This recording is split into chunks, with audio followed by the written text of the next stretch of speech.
잠깐만 할게요. 저는 아까 목사님이 말씀하셨지만 들으신 분도 한 번 더 들으세요. 17살 때 이제 백혈병을 일해가지고 이제 거의 의사한테 당신 3개월 이내 골수 이식하지 않으면 죽을 것입니다 라는 소식을 듣고 고2 때 듣고 하나님 앞에서 기도했습니다. 정말 죽음이라는 소리가 딱 나한테 들려오니까 인간 아무것도 아니구나. 진짜 그거를 느껴보신 분은 알아요. 경험해보신 분은 압니다. 사람 아무것도 아니라. 그리고 나서 그때 저는 정말 살고 싶어서 하나님께 기도했어요. 하나님 저 살려주시면 제가 하나님 일 하겠습니다. 그래가지고 6개월 동안 무균실에서 입원하다가 퇴원해서 이제 병원 치료하면서 살았습니다. 그리고 제가 신의 아들이에요. 군대도 입국 받아가지고 민간도 안 갑니다. 그 정도로 이제 상태가 심각한 상태였거든요. 학교를 못 갔으니까요. 대학교를 이제 다녔었는데 대학교 그 언덕을 못 올라갔어요. 그런 상태에서 한 1년 동안 휴학하고 그 다음에 이제 들어가서 그때 저희 교회 저를 인도해 주신 아시는 분 김경무전 은수 아빠를 만나서 교회에 오게 되었고 23살에 구원받고 교회를 다니기 시작했습니다. 그리고 하나님께 소원한 것을 깜빡 잊어버렸어요. 여러분들 소원 잘 하셔야 됩니다. 그러다가 몽골의 예병 성사님이 선교 간증 선교 집회하실 때 이제 부르시잖아요. 항상 부르시면 이제 저는 개인적으로 저는 아니잖아요. 저는 말도 잘 못하고요. 성경 지식도 없고요. 잘하는 게 아무것도 없습니다. 그런데 하나님께서 저에게 그 말씀을 하시는 거예요. 내가 너를 2번 살려줬잖아. 한 번은 육체적으로 살려줬고 한 번은 구원받고 영적으로 살려줬잖아. 너 나한테 약속했잖아. 그 약속 안 지키니? 그래서 하나님 말씀에 부르심에 순종해서 선교사로 헌신했고 미얀마 선교를 이제 하게 됐습니다. 하나님께서는 저나 여러분들에게나 하나님의 은혜를 주셨고 그 은혜 가운데 살아가길 원하십니다. 자, 오늘 말씀 볼게요. 오늘 말씀은 베드로후서 3장 18절 말씀입니다. 언제까지 해야 되죠? 시간? 2시 반까지요? 예. 베드로후서 3장 18절 한 구절 말씀입니다. 저는 헌정역 성경을 하고요. 이제 말씀을 속에 개역개정도 좀 포함되어 있습니다. 3장 18절 찾으셨으면 함께 읽겠습니다. 오직 은혜 아래서 자라고 오직 주고 구원자 예수 그리스도를 아는 것에서 자라라. 그분의 영광이 이제와 영원토록 있기를 원하노라. 네. 베드로는 어떤 사람이었습니까? 예수님이 잡히시던 날 밤에 베드로는 예수님을 3번 부인했습니다. 장작불 주위에 있던 여자 하녀의 말 한마디 때문에 베드로는 그렇게 살아가는 자기 목숨 다 바쳐서 살아갈 것 같이 말했었던 베드로는 예수님을 3번 부인하고 저주합니다. 베드로는 배신자였고 실패자였고 부끄러운 존재가 되었습니다. 베드로는 오랫동안 신앙의 슬럼프에 빠졌을 것입니다. 훗날 베드로는 다시 회복하고 하나님께서 그 베드로를 쓰시게 됐습니다. 그것이 베드로에게 늘 삶의 결정적인 오점으로 아픔으로 남게 되었을 것입니다. 베드로가 세상을 떠나갈 무렵 되었을 때 베드로는 죽음을 예감하면서 성도들에게 편지 한 장을 씁니다. 그것은 자기처럼 이런 신앙의 실적이 없도록 또 자기가 이렇게 신앙생활을 제대로 못한 이유가 그의 삶 속에서 훈련이 없었고 일관성이 있는 안정적인 신앙의 성숙을 못했다는 사실을 그가 깨달았습니다. 자기 신앙의 기초가 얼마나 취약했는가를 정직하게 베드로는 고백하면서 자기 사랑하는 성도들에게 나처럼 신앙생활 해서는 안 된다는 편지 한 장을 쓰게 됐는데 이 편지가 바로 베드로후서입니다. 베드로는 직업은 어부였습니다. 베드로는 물 위를 걷는 기적도 체험했습니다. 그리고 자기의 삶이 흔들렸을 때 3번씩이나 예수님을 부인했고 또 저주까지 했던 사람입니다. 이것은 자기 마음속에 늘 평생의 후회로 남은 것도 사실이었을 것입니다. 베드로후서 1장 10절을 보시면은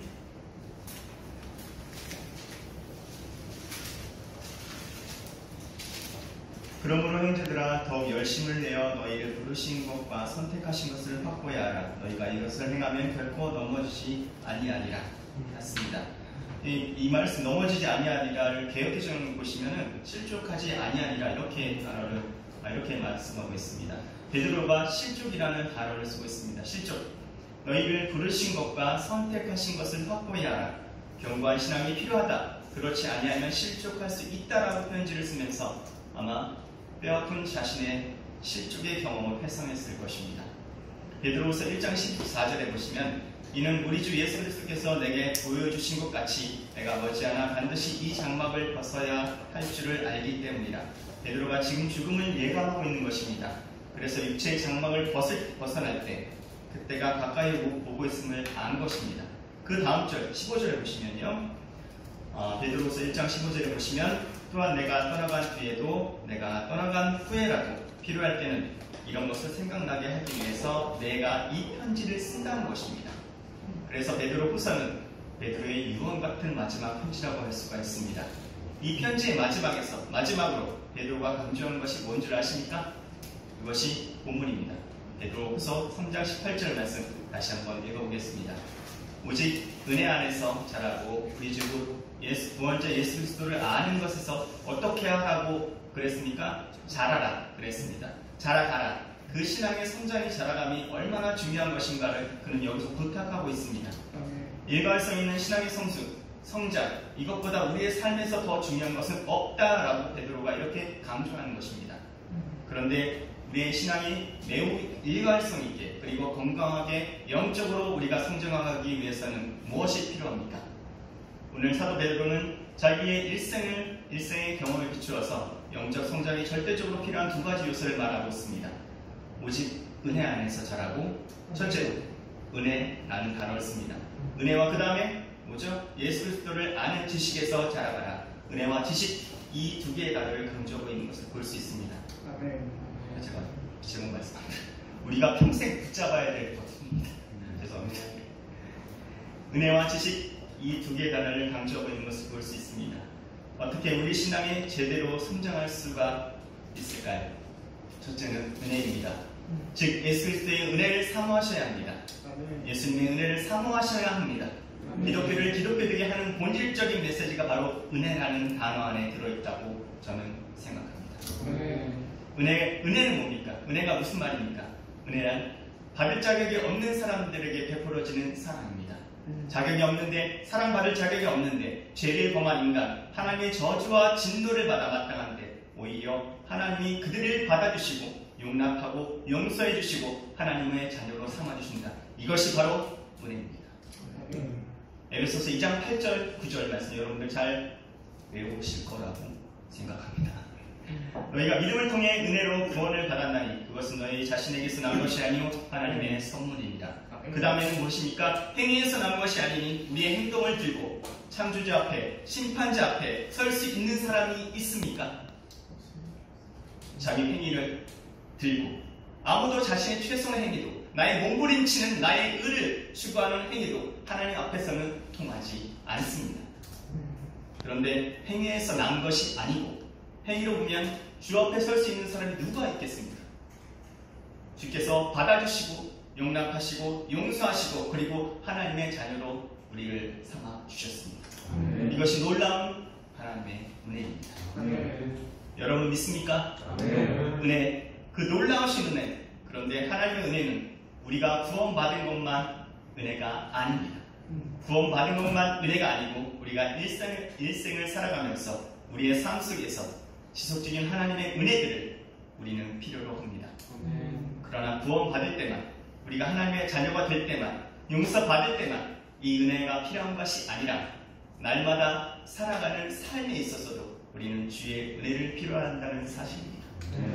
그래서 사도 바울은 자기 인생이 끝나는 마지막 시점에서 어떻게 살아가는지 자기 인생을 쭉 돌아보면서 이런 유명한 고백을 남기지 않았습니까? 나 된 것은 무엇이라고 했습니까? 하나님의 은혜입니다. 오직 나 된 것은 하나님의 은혜입니다. 여러분의 신앙이 자란다는 것은 이 하나님의 은혜를 깨달을 때, 하나님의 은혜가 감사하구나. 그 은혜를 깨달을 때 그 은혜에 대한 감격이 없이는 신앙은 절대로 자라나지 않습니다. 그래서 골로새서 1장 6절을 보시면, 찾아보시면요, 바울 사도가 이런 기록을 남깁니다. 골로새서 1장 6절에 보시면 바울이 골로새 교회를 향해서 편지를 하면서 이렇게 말합니다. 이 복음이 온 세상에 있는 것 같이 너에게 이르렀습니다.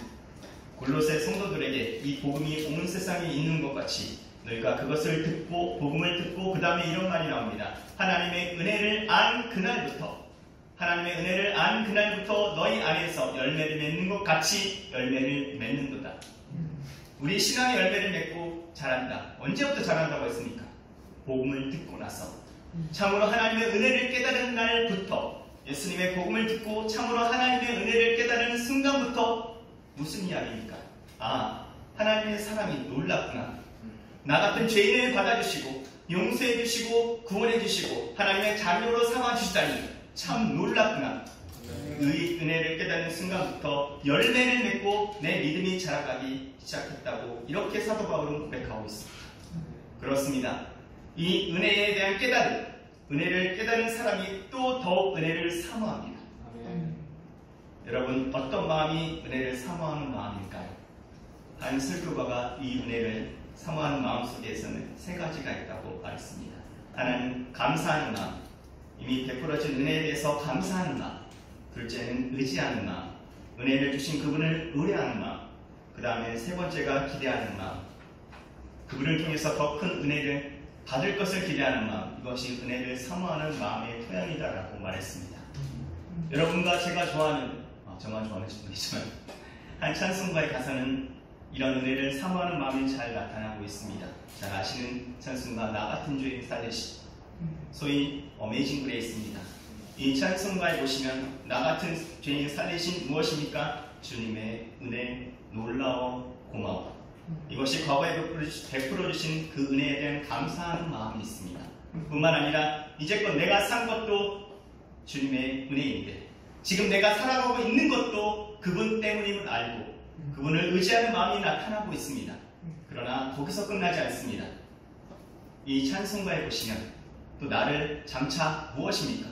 본향에 인도해 주시리라. 내 앞길도 그분이 인도해 주실 것을 믿는다. 잘 나타내 보이고 있습니다. 이 찬송가를 작사한 분이 잔 뉴턴이라는 목사님이십니다. 그런데 이분이 본래 목사님이 아니라 노예 상인이었습니다. 노예 상인은 노예를 팔고 사는 그런 노예 장사꾼이었습니다. 그런데 이것저것 하다가 장사가 잘못되어서 자기가 노예가 되었습니다. 그래서 배에서 종로를 타는 노예 일을 얼마 동안 했는데, 그가 노예 자리에 있었을 때 어느 날 그 작은 신앙 책자 하나를 손에 쥐게 되었습니다. 그 책자를 읽다가 큰 깨달음이 왔습니다.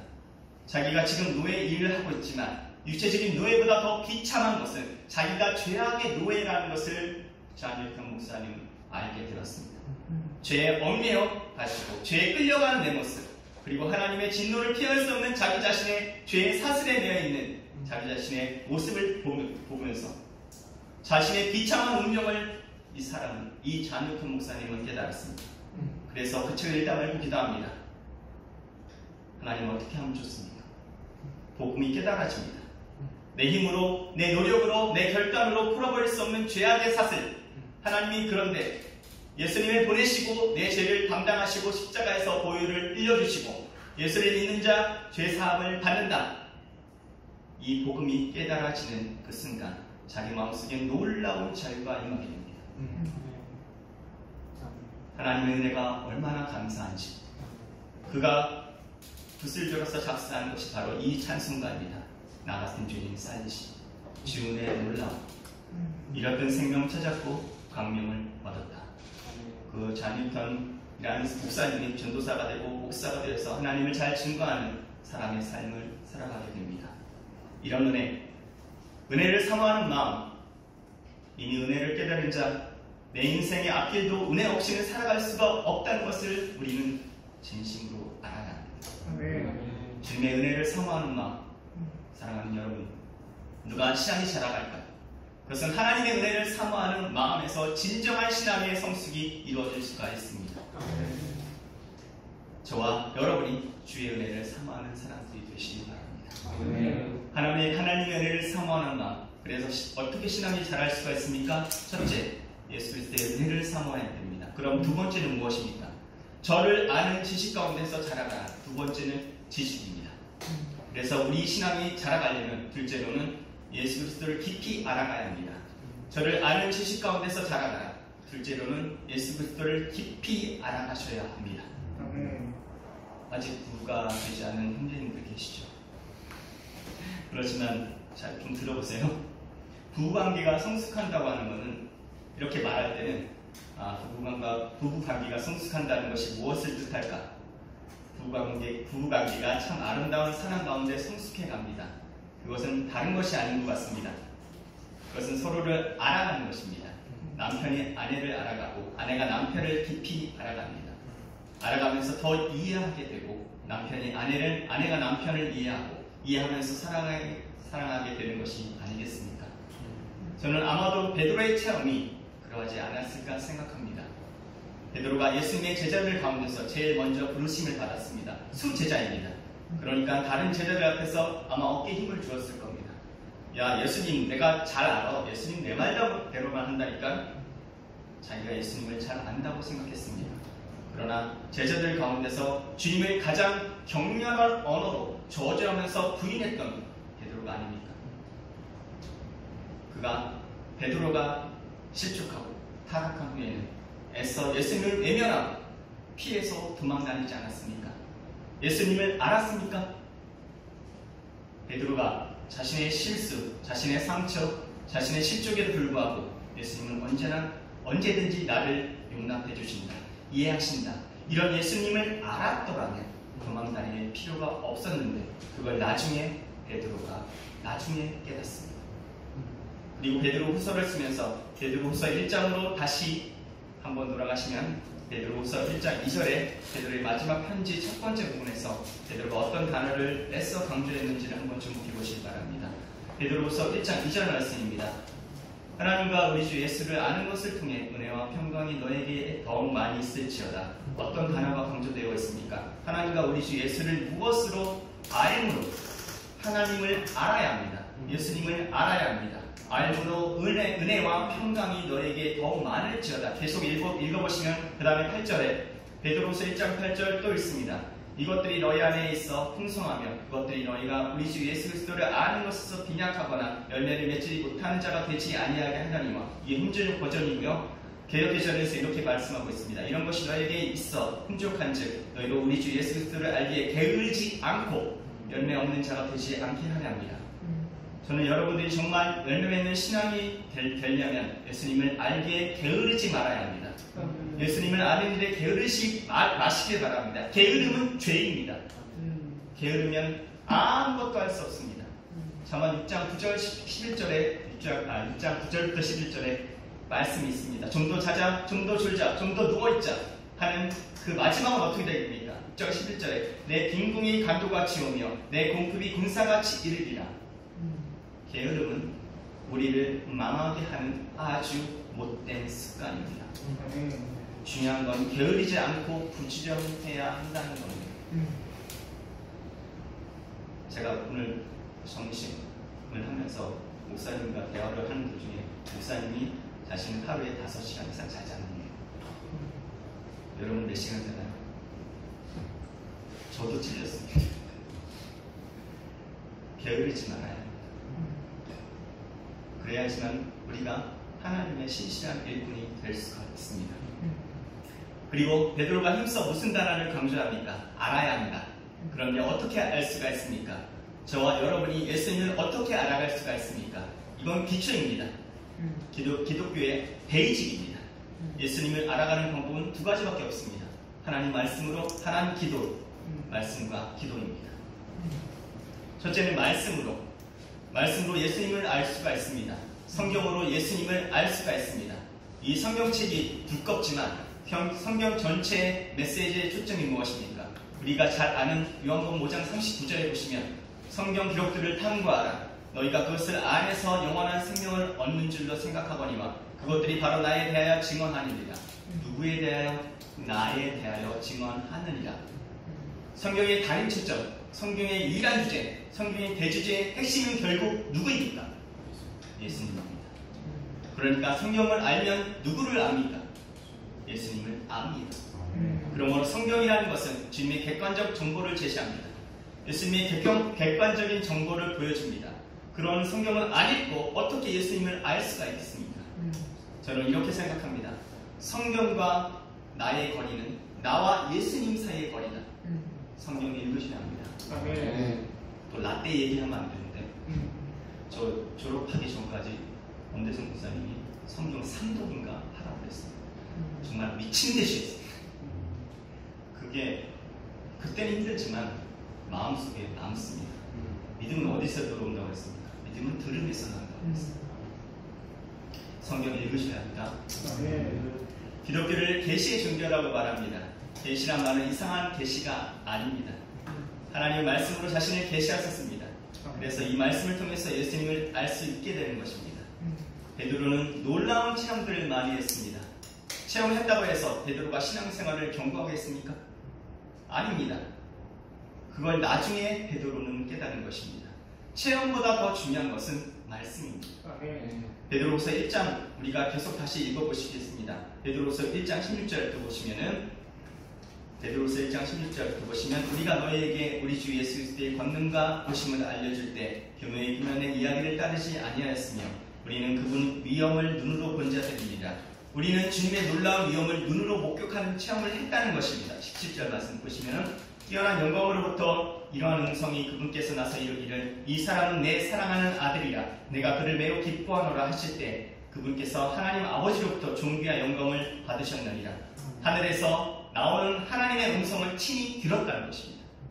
이는 내 사랑하는 아들이요 기뻐하는 자다. 18절에 보시면 하늘로부터 나온 이 음성은 우리가 그분과 함께 거룩한 산에 있을 때 들은 것이니라.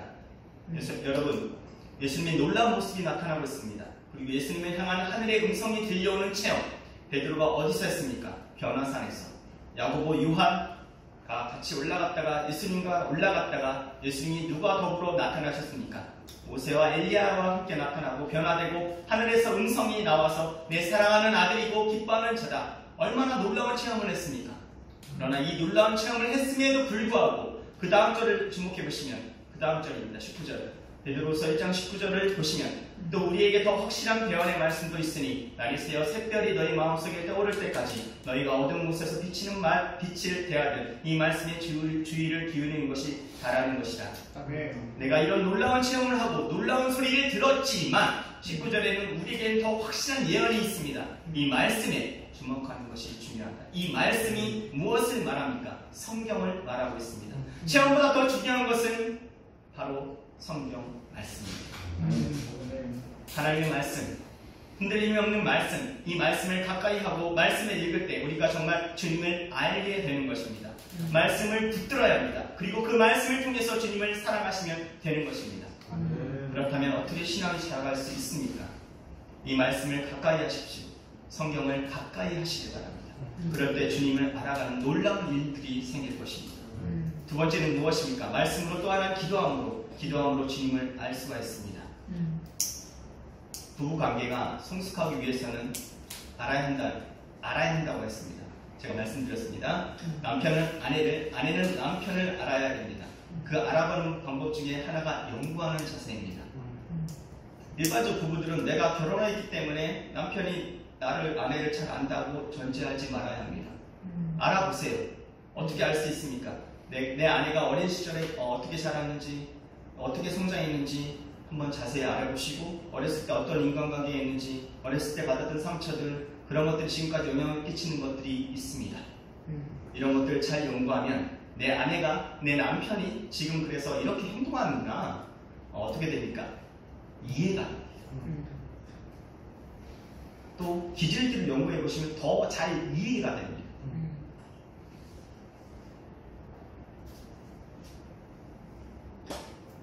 너무 안다고 생각하지 마시고 연구를 해야 합니다. 그러나 이러한 객관적 연구에 의한 정보만으로 부부관계가 성숙하지는 않습니다. 그보다 더 중요한 것은 대화하는 일입니다. 대화를 해야 됩니다. 부부가 함께 대화를 해야 됩니다. 깊이 있는 대화, 내 마음속에 있는 고통이나 아픔도 털어놓고 대화하면 내 아내가 이런 아픔이 있구나, 이런 생각을 하는구나, 대화를 통해서 상대방을 정확하게 체험하게 됩니다. 또 객관적인 정보가 필요하지만 비정보 못지않게 주관적으로 내가 스스로 겪는 체험이 중요합니다. 기도는 바로 이 체험을 제공합니다. 기도하면 주님의 인도를 알 수가 있습니다. 신앙생이 여러분, 지금도 하나님은 살아계십니다. 믿으시길 바랍니다. 문제는 우리가 엎드려 그 하나님의 도우심을 구해야 한다는 것입니다.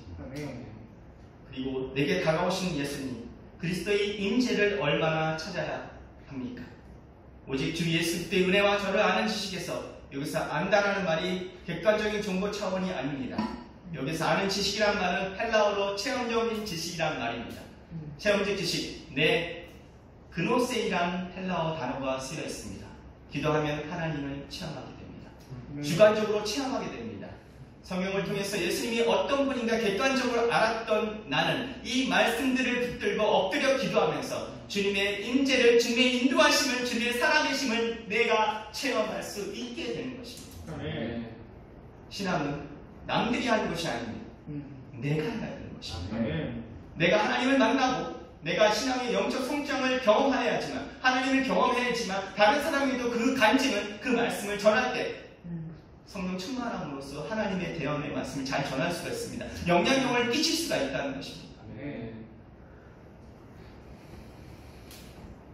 그러므로 베드로는 말하기를 우리 주 예수 그리스도의 은혜와 저를 아는 지식 가운데 자라가십시오라고 말합니다.